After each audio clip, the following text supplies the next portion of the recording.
Gimana jadinya kalau kota yang udah dihancurin misil ternyata masih nyimpen mimpi buruk sampai sekarang? Resident Evil balik lagi. Dan kali ini bukan remake, bukan spin-off, tapi chapter baru yang bawa lo ke trauma lama dengan wajah baru. Resident Evil Requiem. Game ini ngajak lo balik ke kota paling sial dalam sejarah franchise ini. Kota yang semua orang kira ceritanya udah selesai, padahal kenyataannya belum benar-benar berakhir.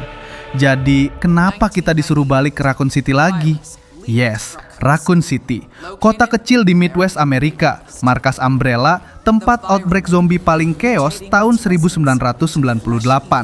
Sampai akhirnya pemerintah mutusin buat mensterilkan kota itu pakai misil biar masalah cepat selesai. Kasus ditutup, cerita dikubur, dunia pura-pura lupa, tapi kita semua tahu di Resident Evil yang dikubur biasanya malah bangkit lagi. Jadi misteri apa yang sekarang muncul dari kota yang katanya udah musnah? Disinilah kita kenal Grace Ashcroft, analis Intel FBI yang otaknya tajam banget dan fokusnya kayak laser. Tapi hidupnya berubah setelah kematian ibunya, bikin dia jadi introvert dan tenggelam di kerjaan. Demi nyari jawaban, dia nekat investigasi sendirian ke hotel kosong yang penuh misteri. Bro, hotel kosong di dunia Resident Evil tuh bukan tempat healing. Itu tempat mental breakdown live action. Jadi kalau Grace sendirian di sana, apa yang sebenarnya nunggu dia di dalam?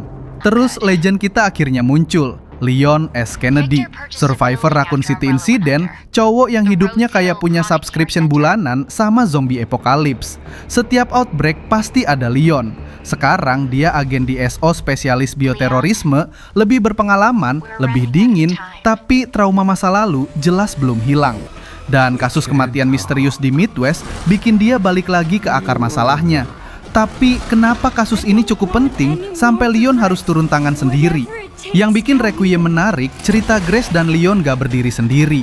Dua karakter, dua gaya bermain, satu misteri besar yang pelan-pelan mulai kebuka. Potongan cerita mereka mulai nyambung kayak puzzle, dan makin lama lo sadar kebenaran yang ada jauh lebih besar dari yang kelihatan di permukaan. Resident Evil emang jago bikin kita ngerasa ngerti, padahal baru lihat kulitnya doang. Jadi rahasia apa yang bakal kebuka ketika jalur mereka akhirnya bertemu? Dari sisi gameplay, Requiem tetap bawa DNA klasik Resident Evil yang udah kita kenal. Combat tegang, puzzle bikin mikir, investigasi detail, dan tentu saja resource management yang selalu bikin stres. Peluru sedikit, obat terbatas, musuh nggak kenal ampun, ekonomi Resident Evil emang keras. Ditambah lagi lo bisa bebas switch antara first person dan third person, mau horor nempel di muka atau cinematic feel tinggal pilih. Tapi dengan semua fitur ini, apakah Requiem bakal jadi Resident Evil paling imersif sejauh ini? Secara keseluruhan, Resident Evil Requiem kelihatan kayak perpaduan horor psikologis, action, dan misteri yang jadi ciri khas franchise ini. Atmosfernya lebih gelap, ceritanya emosional, dan balik ke Raccoon City selalu punya aura yang beda. Kayak mantan, udah hancur, tapi masih bikin kepikiran. Buat lo fans Resident Evil atau pecinta survival horror yang suka sensasi jantung kerja lembur, game ini jelas wajib masuk radar.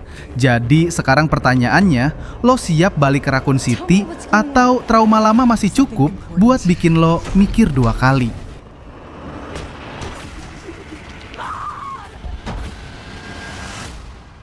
There's no escaping your destiny.